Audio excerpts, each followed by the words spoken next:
Hello and welcome to the Press Start podcast, Press Start Australia's weekly video game discussion podcast. I'm your host, Ewan Roxburgh, joined today by my fellow gamers and co-hosts, Kieran. Hello. James. Hello. Shannon. Hello. And Brody. Hello. On the show today, we're going to discuss our review of Starfield, the latest on Redfall, updates coming to Final Fantasy 16, PlayStation bumping up its PlayStation Plus prices, and Volition sadly being closed down. But first, James, our friend Harry, published his review of Baldur's Gate 3 to the website this week, where he scored it a whopping 10 out of 10, praising its writing, player progression, and unrivaled player agency. Having now rolled credits yourself, do you agree? Is it a 10 out of 10? It's really close.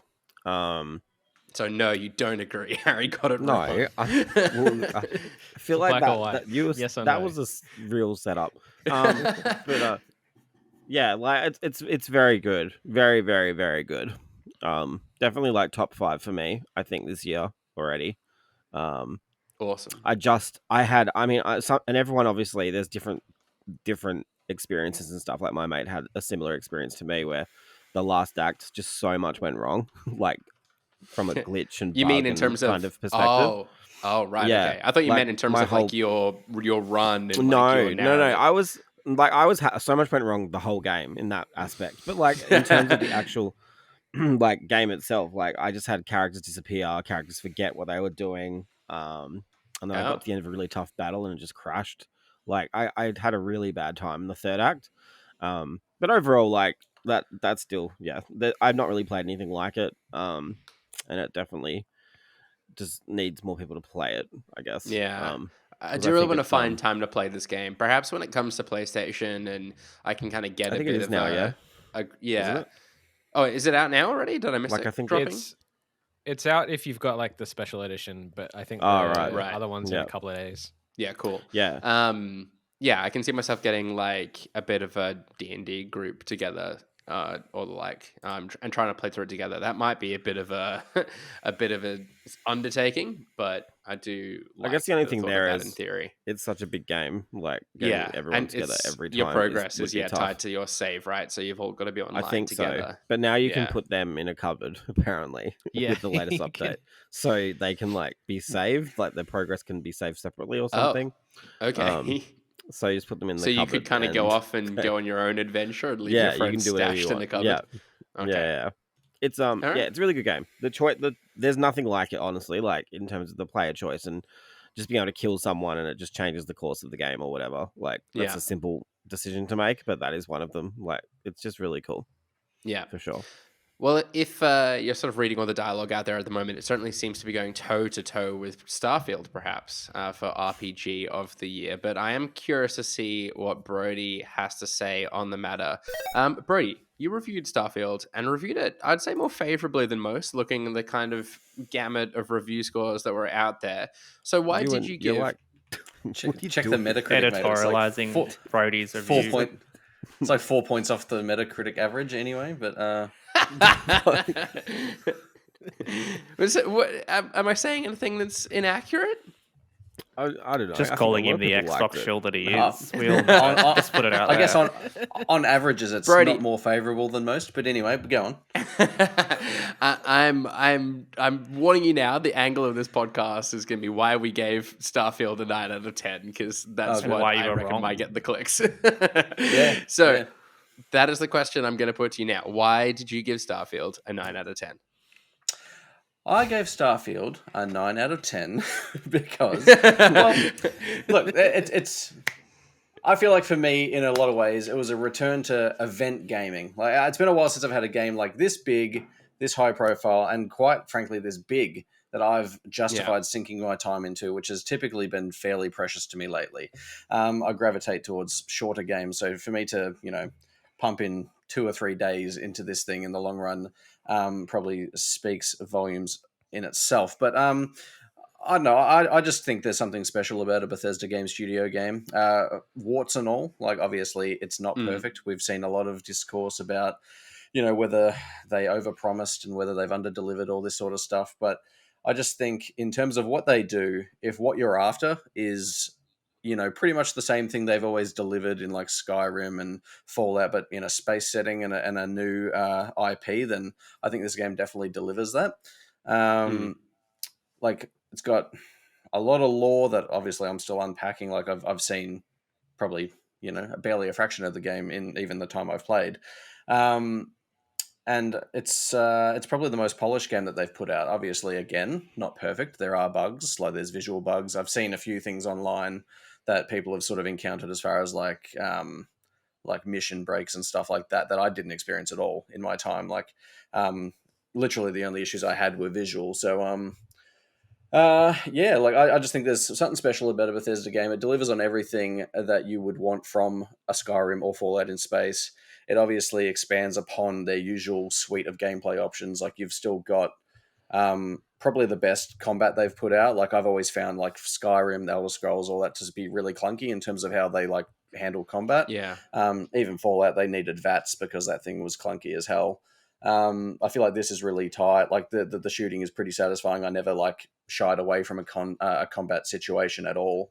The only thing I would say that I found was lost throughout the experience was that sense of like I think the exploration does suffer a little bit in this. Like there are a lot of great handcrafted areas and cities and stuff that you'll want to visit and you'll want to return to, but the sense of wandering around a place like Skyrim or like Washington or Boston in the Fallout games, it's sort of not there.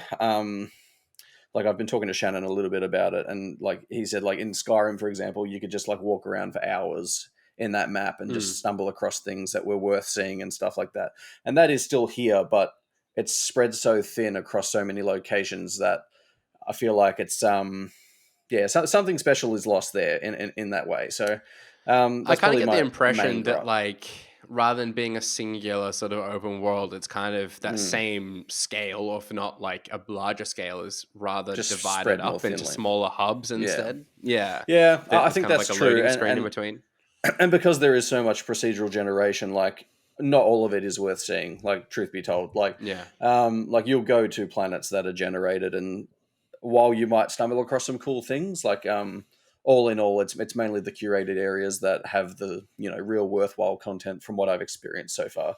But there are a lot of cool side quests that I've stumbled on that like I've seen a lot of people raving about one in particular online that I was a really big fan on. So I'm cool with happy to see people are enjoying that a lot. So yeah, that was certainly a question I had for you. It was like, did the core, like, were the side missions like as interesting as the core campaign? Like, were they equally as rewarding to do, or were you kind of more eager just to see out the main story than dabble in this?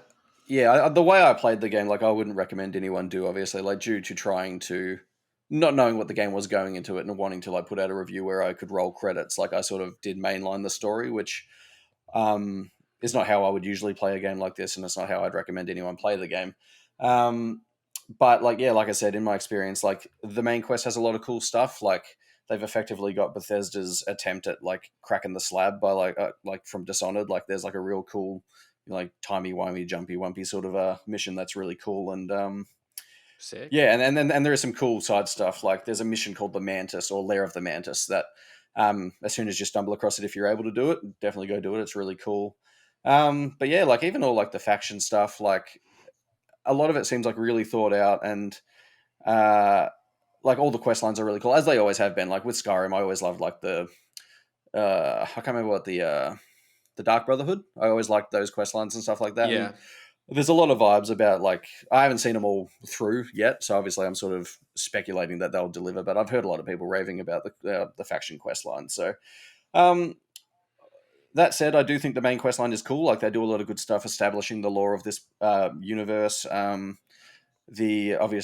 the big bad and sort of how it all ties in at the end and works into the new game plus I think is really clever. Like obviously I won't elaborate because people want to get there themselves, but I think the game does a lot of cool stuff. And what a lot of people say is right, where once I rolled credits and I started again coming into the new game plus, I really felt like the game not begun, but like it sort of like hit its straps a little bit, and I was starting to have a lot more fun with it. So Yeah, I had a note to ask you about that. A lot of people seem to say that it kind of takes a little while to kind of get into the game, which I feel like is quite a common occurrence now with open world games. We've spoken about it a lot on the show.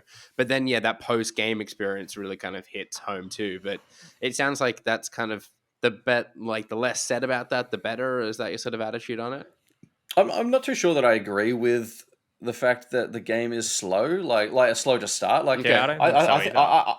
I think you almost get whiplash with how quick they get you into space. Like, it almost is bad from a storytelling perspective that you literally are like whipped into this like situation where like you're in Constellation, suddenly you've been exposed to these artifacts, and bang, your journey begins. Like, I think they actually get into it really quickly. I don't think it's plotting at all without explaining much of the systems or anything. I think that is actually one of the things that I've found, for better or for worse. Yeah, like you can come at that multiple ways, I suppose. Like, you could say that they wanted people to stumble across systems naturally, like how Zelda handles things, and with lack of tutorializing. But I do think in a lot of ways the game doesn't tutorialize enough. Like, doesn't really explain many of its systems. Like, I went a bulk of the game without even exploring like the crafting or anything like that, because it doesn't force you to, which I like. But then you're also missing out on a lot of like cool opportunities to like do your research and like better your weapons and all that sort of stuff, which I never really explored too much. But I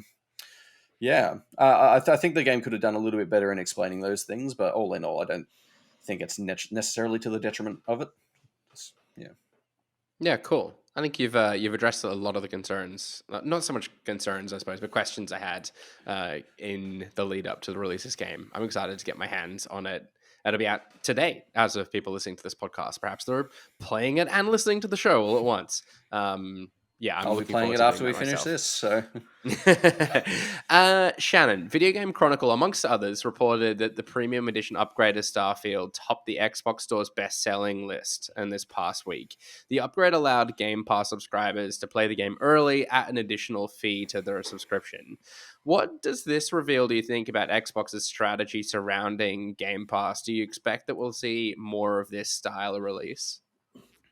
I think so. I think we've all spoken at length on this podcast about like we don't understand how like Xbox Game Pass is making money and sustainable. So I feel like this is their best of both worlds, especially for a game like this. Like, I think you said before we started recording, you and like asked who was staying up playing at midnight, and like to think that it's not out yet is quite insane, given it's like dominated the Clearly internet for the so last many week. people have taken up this offer and played early. I don't even know how much money that is, but it's got to be a good chunk of money that they've got in their pocket that they wouldn't have otherwise. A lot of people are up in arms about it and think that it's taking advantage of gamers, but I feel like we've seen this stuff for as long as I can remember with like season passes and online passes, and there's always something to get the most out of.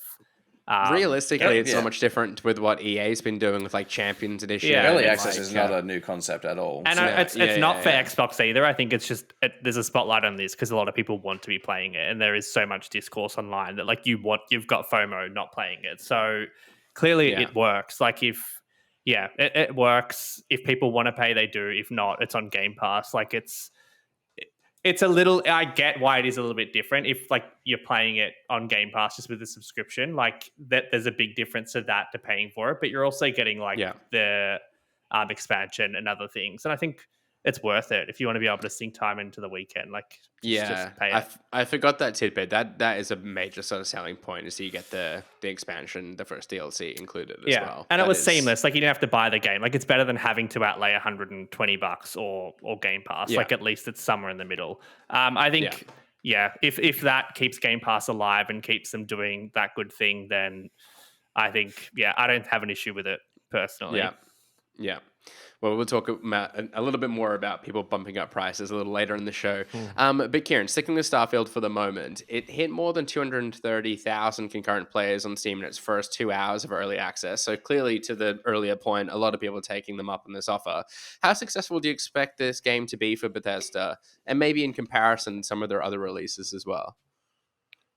Yeah, I mean, that's pretty wild considering like Steam obviously is different to Game Pass. So that's people paying like full price then, isn't it? For like early access. Yeah, I'd imagine so. Yeah. No, I think like, I don't know, my expectation in comparison to say like Skyrim would be that it would be like a little bit less popular. It's like a new IP, obviously a different setting, all that kind of stuff. But I think like with Game Pass, this game's just gonna have legs for years. Like it's yeah, there's no reason not to try it, even if you're not a fan of Bethesda or the like NASA punk setting or whatever. So I don't know if it's gonna make as much money maybe as Skyrim, but it's definitely gonna have the same, well, like, you know, a big user base, and it's gonna last a while. So I think as long as they keep updating and pumping out new content and stuff for it as well. Yeah, I think for me it's like the charm of their style of game. I'm really interested to see how that then translates into this kind of sci-fi future setting, space setting, I should say. Yeah, I love the Elder Scroll games immensely. I haven't really kind of got into the Fallout series the same sort of way, but as a big kind of sci-fi fan myself, like I speculate I'm going to enjoy this. And certainly excited to be able to play some of it when it drops later this night as of recording. But James, you have been able to play a little bit as well. I heard Shannon mention he'd been playing some too. How have you found the game so far, James? Yeah, I'm only like 12, 15 hours in, I think. So yeah, early days in the grand scheme of things then. Yeah, like I don't know. I don't like Fallout that much, right? And I feel like this is probably closer to Fallout than Skyrim. I don't know what it is. Like I just can't put my finger on it. But yeah, I am like, enjoying mechanically it. Mechanically wise, I imagine it's much more like it's not a sword and shield, it's gunplay again. Yeah, like, but Brody's right. Like, the combat is the best they've ever had for sure. Nice. Like, it actually plays like a shooter, not like some jank-ass RPG. But like, although it is still I just forgot RPG about in a lot of ways. yeah. I just forgot like how, you know, you can run around this game, pick everything up, and then at the end of it, you've just got all this useless shit, and then you're encumbered. And like, I just am really wrestling with all of that and getting back into that. Yeah. You know, like you can literally pick up. I saw a video where someone had like why? filled You know, I saw a video where someone had filled the cockpit of their ship ship with with potatoes. That's wild. Yeah. And like they all had their own watched that physics. as well. And, like, but it's like, yeah, I don't know what it is. Like, like, but I'd love it's to a know good the game. opinion of someone that has never played a Bethesda Studios game before, like jumping into this for the first time, and just like what their opinion of all of that sort of stuff is. Like, yeah, instantly being overweight. It feels as old as those games, and I don't. That's like both a good and a bad thing. Like, I do think it doesn't feel like it takes massive leaps forward. I don't know how to put this without sounding down on it, because I do like it. Like, I'm still playing it. I want to go and play it after this. But like I don't know what it is. Like, it doesn't feel as new as, say, like when I first played, I don't know, like Oblivion or Fallout or anything like that. But yeah, like I agree, the onboarding is kind of rough. Like, but then at the same time, once again, if they made me sit through this whole fucking like settlement or outpost building shit, I'd just be so bored of that. You know what I mean? So I kind of appreciate it at the same time. But yeah, overall, like, I am liking it. I normally play stealth in these games, and stealth is really shit in this game, I feel. So I kind of hope they don't gimp it in Elder Scrolls 6 as well, if that's the direction they're going. I feel like a lot of overall, like, it's. I was gonna say I feel like a lot of the chosen pathways you might take in this game aren't really rewarding from the start, just because of the way they handle the perk system, like, which is another thing that I wasn't super jazzed on.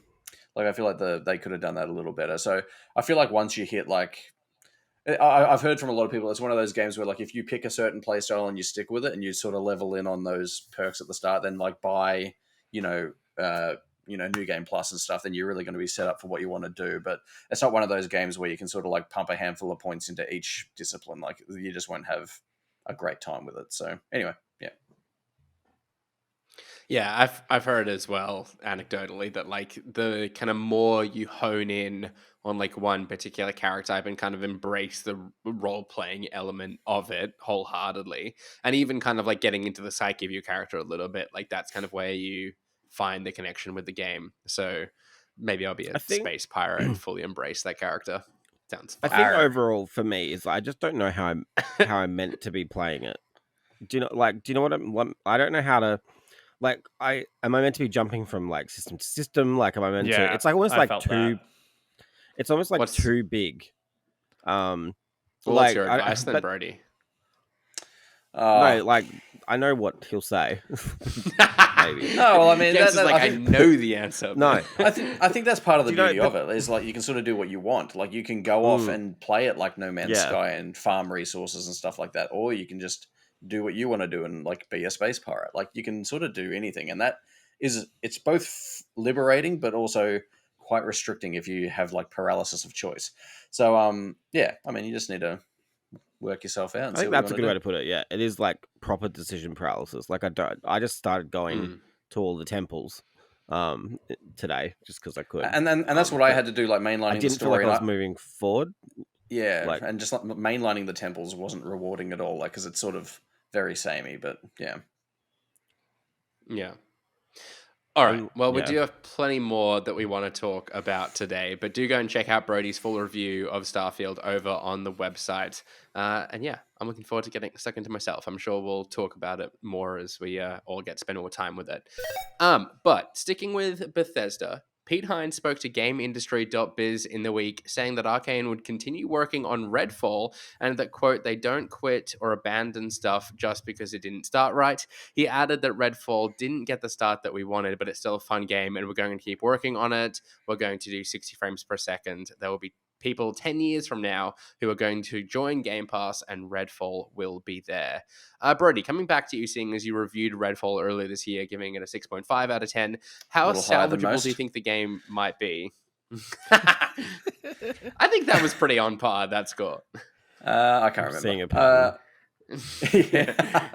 How salvageable do I think it might be? I think it's salvageable. I think it has a sort of quasi live service setup where I think they can sort of just make these hot fixes and like add content as they go and sort of patch in all these things that people want, like 60 frames and all that sort of stuff. And I think they can salvage a bit of experience here because it wasn't unplayable. It wasn't the worst thing I've ever played. Like it was bit content bare and like it was a little boring rolling in and out of our fire station hub, but all in all, like I feel like there is something there that they could turn into something decent. I think I just saw Shannon get traumatic flashbacks of having to go back through the fire station to get new missions every time. Kieran, to ask you now, do you believe people will be interested in playing in the game 10 years from now? 10 years is a long time. I don't. I hope so. I guess there's a technicality in Pete Hines' statement where, like, there'll be some people in 10 years' time that want to play it, and you know what? I'm sure there will be, even if it's just like 2 or 3 people, maybe enough to kind of 10 years fill ago, out wasn't one it? lobby. Well, true. Like, are we really comparing Redfall to GTA 5 though? I don't know. Destiny 1 wasn't even 10 years ago yet. Like, to put that into some perspective, I suppose. That's nuts. Wow, Bioshock Infinite. What about that? That's I'm sure people are still playing close-ish. that. Yeah, that was 2011. Yeah,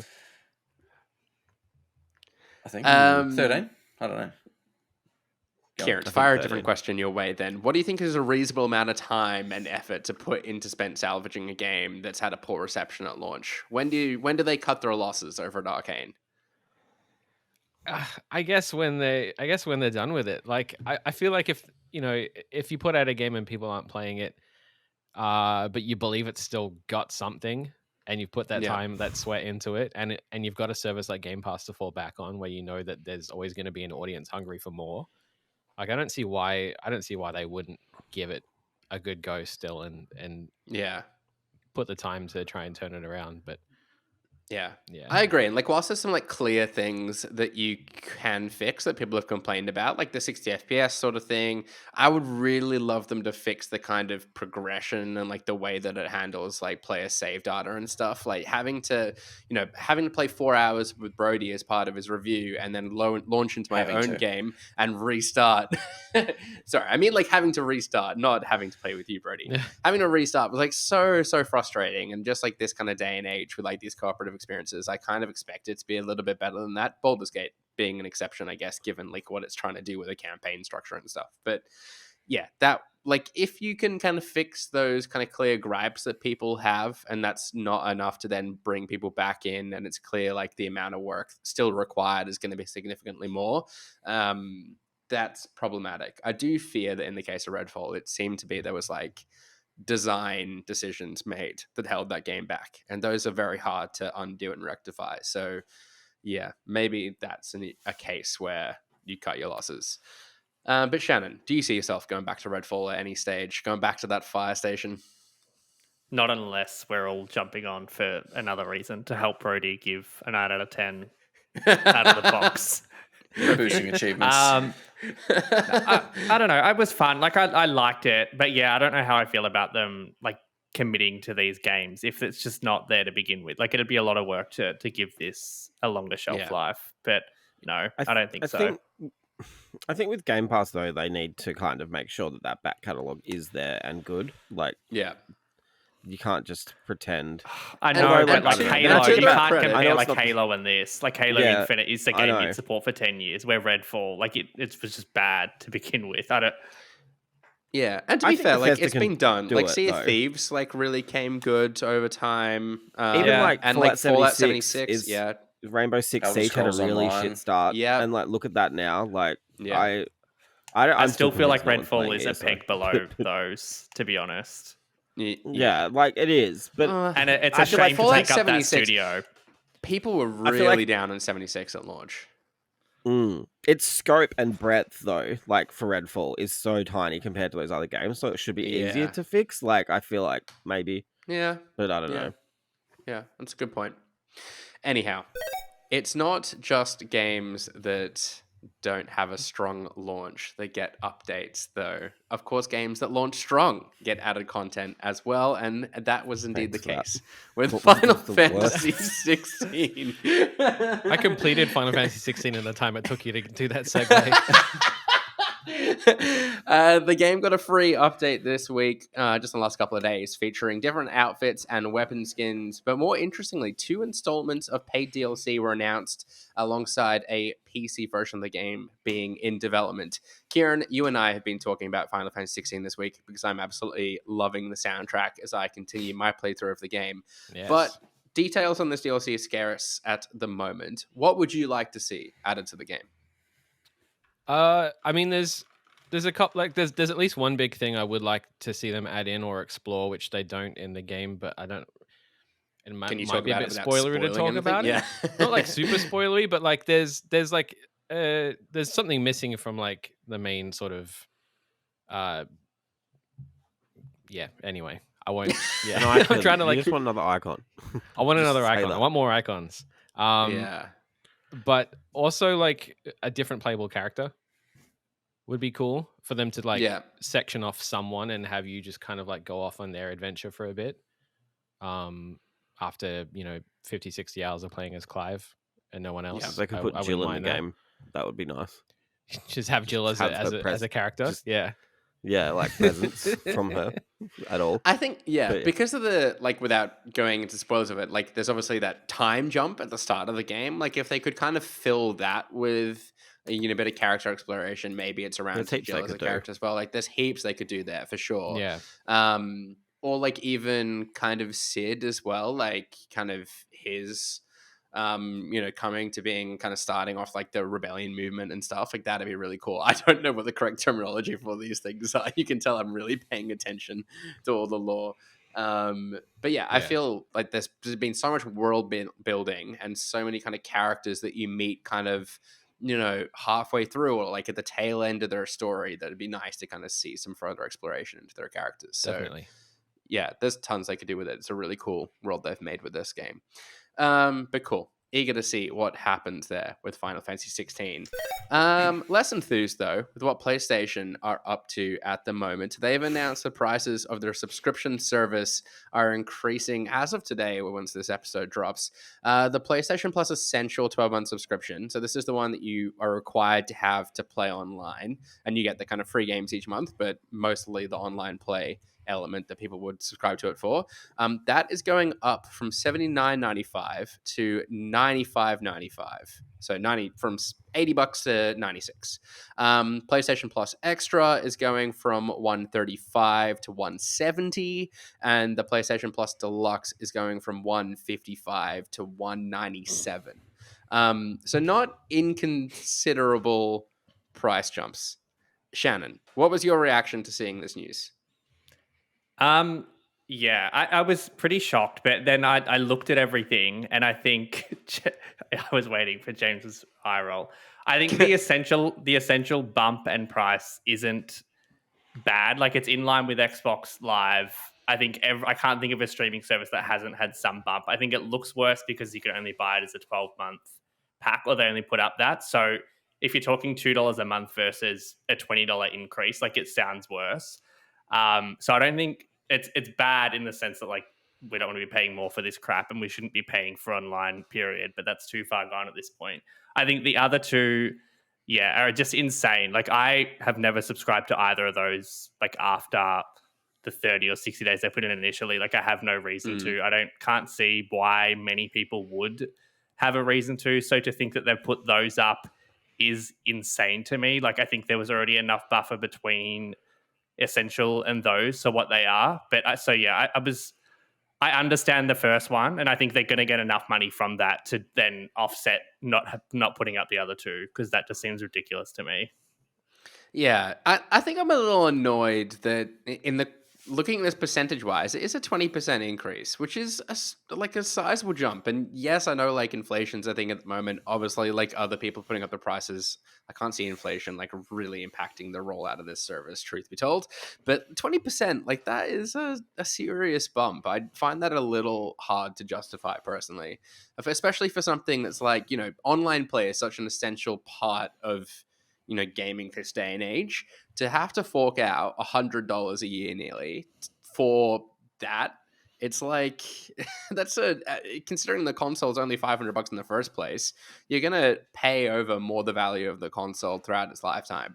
Console should be free. Make them free. Well, I mean, maybe that is the road we get to at some stage. It's just like you get it free as part of the subscription service. Yeah, I'm for it. Why not? Yeah. Well, it's like if they're gonna just drag money out of people pay $600 for anyway. That's why not. Well, yeah. And that's why they're putting all these up, the essential one, because you'll still pay for that too. Pay it. Exactly. But I mean, like, if you look at what Xbox are doing, like, they're trying to get their service anywhere. Like, you're not. Yes, you're buying a Samsung TV, but you're not buying that to be a games console, and you can still get Game Pass on there and play it. So, like, I think there is rationale to what Shannon's saying. James, to come to you though, inflation, obviously an issue affecting everything right now. Are you in any way then surprised by this news? No. Cool. Penetrating insight as always, James. What do you want me to say? There's nothing I can say. Like, I think the top tier, especially. Yeah, I don't know. I could have read the notes and be like, "This is terrible, Ewan. What are you going to work with?" Nah, but real talk. The top tier in Australia, especially, like, I don't know, man. That's not it. I think this could be potentially mitigated by maybe just upping the amount of games you can play, like, on the service. You know what I mean? Like, a lot of classic stuff, because that doesn't really cost them much, I don't think, in the big scheme of things. But I don't see that happening either. So, to answer your question, I'm still sitting on no. But, like, I'm not. I mean, I suppose that would be one way to justify these price increases, if they're, like, timed with, like, decent additions and value to the service. This was the shittest PlayStation Plus offering I've ever seen. Like, this month, like, literally, here's the Saints Row reboot and a $20 a year increase. You're welcome. Yeah. Brody, what might you say to everyone frustrated by this news? Let your wallet do the talking. Play Starfield. Did I freeze? No. I think everyone's just laughing at my shit questions. I don't know. I would say let your wallet do the talking. Like, I've already cancelled mine, so mine runs out in April next year or whatever it is. So I've given that the flick. I think I was on the medium one based on the middle size. I was extra, so I was like, nah, no thank you. Yeah. Yeah. I would certainly never describe you as extra, Brody. I think you're very level-headed. Thank you. Kieran, what level are you currently subscribed to? And do you consider changing it as a result of this news? Yeah, I'm on the deluxe tier, which like I got a year initially when they changed over. But I'm one of those people that like I've let it lapse, so I'm still paying month to month. So I'm paying more than that like 12-month price anyway. Ooh, ouch. So I think what I need to do very soon That's silly. is bulk. Yeah, I know. I need to bulk buy a 12-month subscription, and when I do that, I'm definitely not going for the deluxe. It'll be like the extra or like the standard one, unless PlayStation comes out and says, "Hey, we're pumping all this money into like R&D to make like a really cool PS2 emulator, and we're going to give you all the games," then I'm like, nah. Yeah, that could bring me back. Add resistance, hey Shannon, then suddenly I'm back in. Yeah, I wish I had bulk bought another 12 months before the price hike. But Do you think they make all their live service games that are coming out available through PlayStation Plus, like as free to play games to try and make the service worthwhile? That would be If cool. it's free to play, don't you not need Plus? Yeah, that was That's always true. their thing over Live, wasn't it? That you didn't need it initially. True. But like maybe Apex. it will be. Apex. Maybe it will be. Yeah. It'll be part of Extra, maybe. Is that still the case? So if you download Fortnite, you don't need PlayStation Plus to play that online? Yeah. Or Switch Yeah. or And, Xbox. and It's Apex, everyone I now. think, as well. All right. Maybe Rocket League. I think If they're it's all the like same. free to start, I think it doesn't cost. You don't have to buy a sub. Yeah, right. There you go. DC I remember Universe that Online. being a thing, but I assumed it kind of just like changed over time. What about Call of Duty? Call of Duty, you still need PlayStation Plus? FIFA, Yeah. you still need Warzone, no. PlayStation Plus? Warzone's Warzone, no. free. So. Okay, right. So if it's just exclusively multiplayer, you're good. But if it's got If it's every free. single player, If it's I was free to saying, play. it's free to start. okay. There's a debate. It's in the name. Free to play. Yeah. Yes. The developers of Saints Row and Red Faction Volition has sadly closed down after 30 years of operation. Their statement read, their statement, not Embraces. Their statement read, this past June, Embracer Group announced a restructuring program to strengthen Embracer and maintain its position as a leader in the video game industry. As part of that program, they evaluated strategic and operational goals and made the difficult decision to close Volition effective immediately. James, I know you were particularly annoyed by some of Embracer's messaging around this closure. What has been your reaction to this news? Like, I mean, I don't know if annoyed is the right. I just find the tweet was like something like, "We are very sad to see Volition go, but Red Faction and Saints Row will live on," or something. And I'm just like, well, if you want to keep using those brands, like, why are you dumping them? Do you know what I mean? Yeah, Like, that's what show doesn't really some make sense to me. respect, kind of. Yeah, like I don't like. I would imagine, like, I don't know. I was about to make an inappropriate comparison, but like, I just don't think that is a good. Like, I feel like everyone who's working at Volition is like, well, why the fuck did you get rid of us then? You know? Yeah. But then I guess, like, at the same time, like, I mean, I look at, their last two games, and I think, the writing was on the wall for a while with Agents of Mayhem and then Saints Row, the reboot. Like, they weren't both heavy hitters, I guess. So, but yeah, it just sucks because, like, Red Faction was great. I loved Red Faction so much. Guerrilla was amazing. Yeah. But they And the never original capitalised kind on of Saints Row run, like, very popular as well, like 2 and 3. I would argue, though, I still would argue that those games did so well in the absence of GTA. Like, and I feel like once Rockstar hit their stride, transitioning to, HD with GTA 4 and GTA 5 and stuff, that's when it was kind of, they had to pivot to stupid, which is what they did for 3 and 4. And then it just couldn't sustain itself. It was that ridiculous. So, yeah, I can see why they were successful at first, but yeah, definitely, you just can't compete with GTA. Yeah. Sorry, it was 3 and 4 that were the two big ones. Shannon, how much do you put this down to the most recent Saints Row reboot? Obviously, that felt rather flat. Did we lose Shannon? You froze there, but I'm just going to go off what's written on this sheet. That's a hard question. Like James just said, like, they've had a few in a row that haven't been amazing games, and I feel like the Saints Row in particular, like, clearly had a huge marketing budget, It had everything going for it, and definitely was just a letdown in a number of areas. And I'm sure it didn't perform commercially, but yeah, it's still rough in my eyes. Like James said, like these are the people behind these franchises, and I think we all kind of assume that they would just go with the studios, but no, they're living on, just not with this team. So that would be brutal. I can't imagine a world where some of them aren't going to retain jobs elsewhere, but is that not the case? I think they was sort of said they were going to make it every effort to kind of shuffle people around internally and find a home for them elsewhere, but I'm sure as part of this kind of broader restructuring program that they're doing, there won't be a place for everyone. I'd have thought, rather sadly, but yeah, rough. Who knows? Maybe it does. They do find some way to work around it. Brody, do you want to see the Saints Row IP live on? Is it one that you've got a particular attachment to in any capacity? Once upon a time, maybe like back when it was Saints Row 1 and 2, like I didn't necessarily vibe with the silly stuff, but I can certainly see why it was appealing. But I'm sort of the mind that, if they are going to dump this team, I don't necessarily want to see someone else pick it up and try and run with it. Like, it feels gross to me. And like this news just sucks because, like James said, like Red Faction is a franchise that I grew up with, like in the PS2 days, and like holds a little bit of a special place. Like I remember the destructive environments being fairly groundbreaking at the time, pardon the pun. So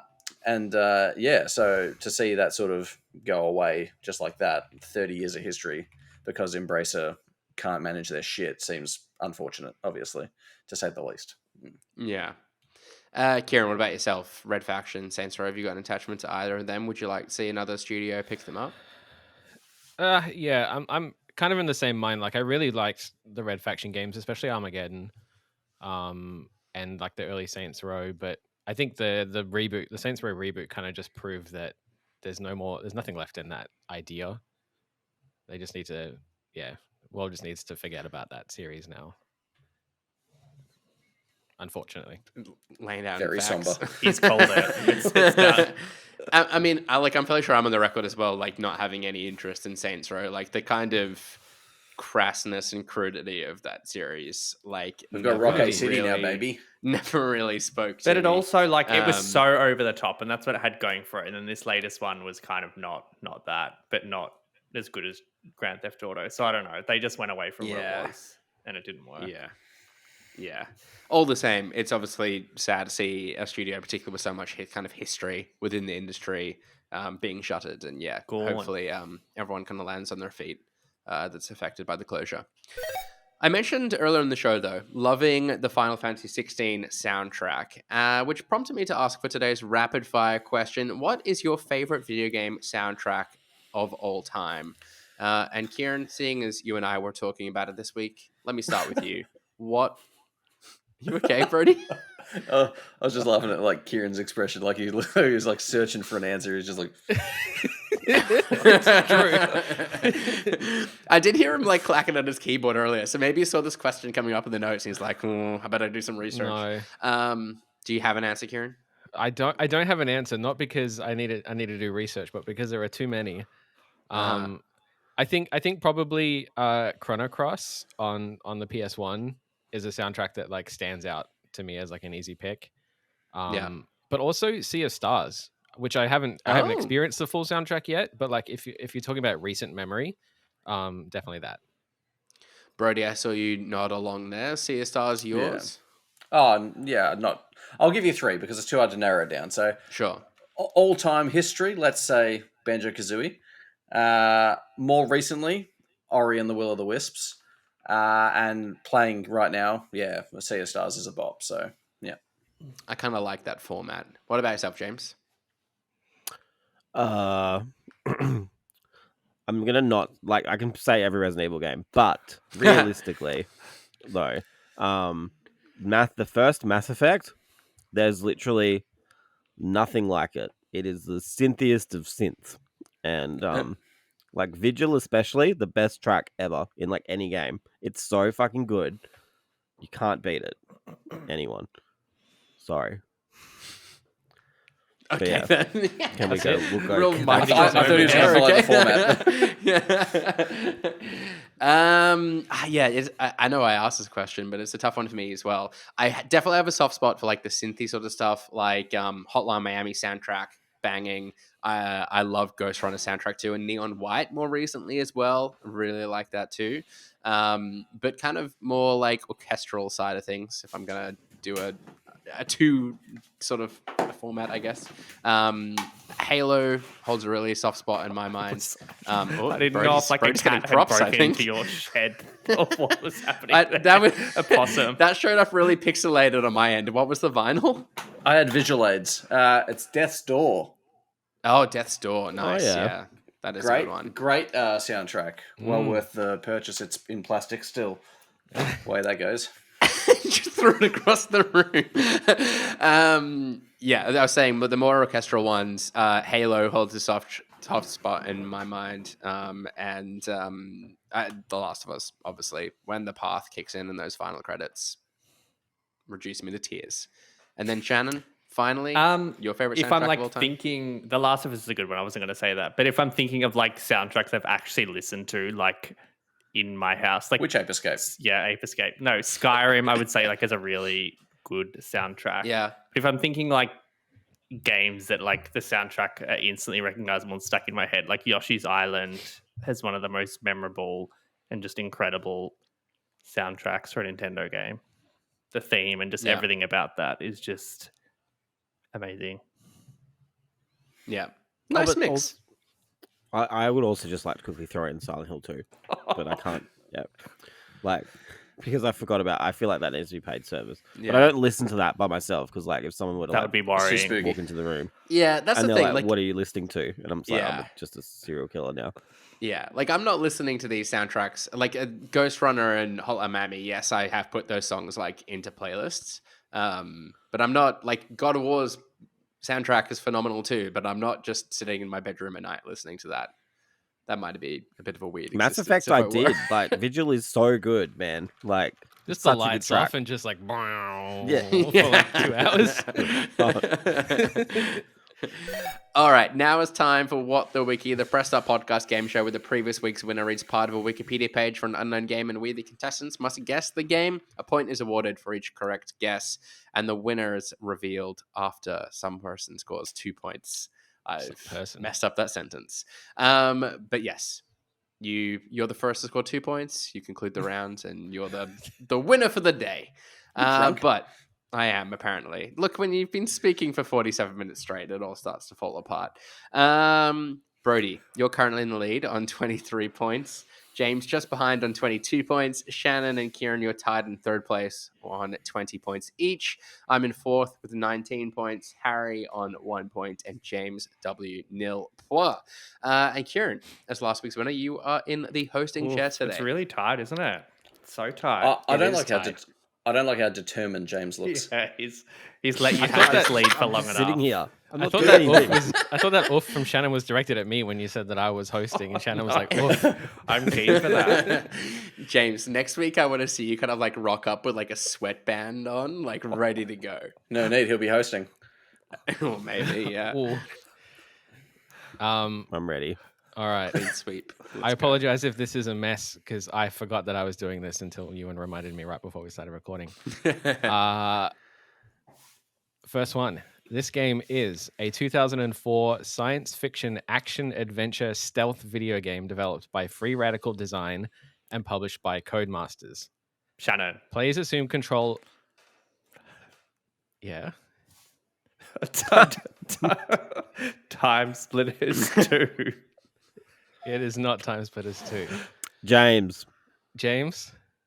Is the second site? Fuck you. It's yes. I'm glad I damn had a it. guess. I was in it. Oh, I knew that would give it away. James moves up, tied with Brody. Did you pull a face when Shannon's buzzed in because you knew he wouldn't get it? No, I just like it was quick. I hadn't gotten to like any of the details yet. I had enough details. So he's not rude. All right. Like you. James is a sniper. Watch All out. right. All right. Second game. It is a graphic adventure game played from a third-person perspective. The player controls a protagonist who must investigate a series of mysterious murders. Throughout the game, the player explores various three-dimensional environments. Ewan? Is this The Wolf Among Us? I've made this too easy. It is. Yes, let's go. Wow. Whoo, it suddenly got very spicy. Keep going, Kieran. Did it? Okay. Yeah. The console version of this game is a third-person action-adventure video game set in an open world based on a city, which I won't divulge. Players take on the role of Spider-Man and fuck. Ewan. No, I'm gonna keep going. I'm gonna keep going. You gotta keep going. What do you mean? You won't get it. And I was too concentrated on not revealing the city. Go on, Ewan. Are you throwing me a bone? I was just gonna say Spider-Man. No, it's not Spider-Man. Damn it. He said console version. Shannon. True. Fuck. Spider-Man Shattered Memories. Is that even a game? No. It is, but it's not that. Okay. James. Is it Spider-Man 2? It's Spider-Man 2. Fuck. Are we gonna give him that though? That was kind of my fault. What do you mean? That was kind of my fault. I mean, hey, Kieran, you're hosting this, so you adjudicate how you It's want. up to you. That's too much You can pressure. annul if you want. That's a flub round. It is a flub around. Brady will just be angry. That's my bad. I'm gonna go to bed angry. I'm gonna punch my pillow. So I think we're ruling that we're awarding that point to James. Yeah. Sure.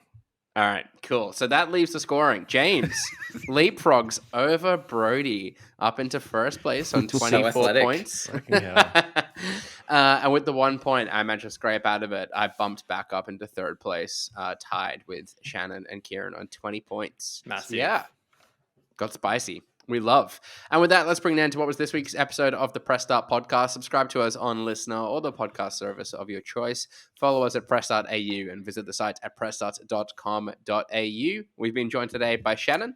Yes, you can follow me at Shannon Grixty on everything. Do it. Sharing his review of Starfield, it was Brody. Thank you. You can follow me on most things at Brody_DG. Jumping up into first place on What the Wiki, it was James. Yeah, you can follow me on Twitter or X at Jams, ATJAMZ. And screwing me out of the points in What the Wiki, it was Kieran. Screwed everyone out of everything. I'm Hash Brown on X. So yeah. Yeah, I'm not going to say anything more about X. I've been your host, Ewan Roxburgh. You can follow me on Twitter at Ewan_Roxburgh. Thanks again for tuning in, and until next time, happy gaming. Bye. Bye.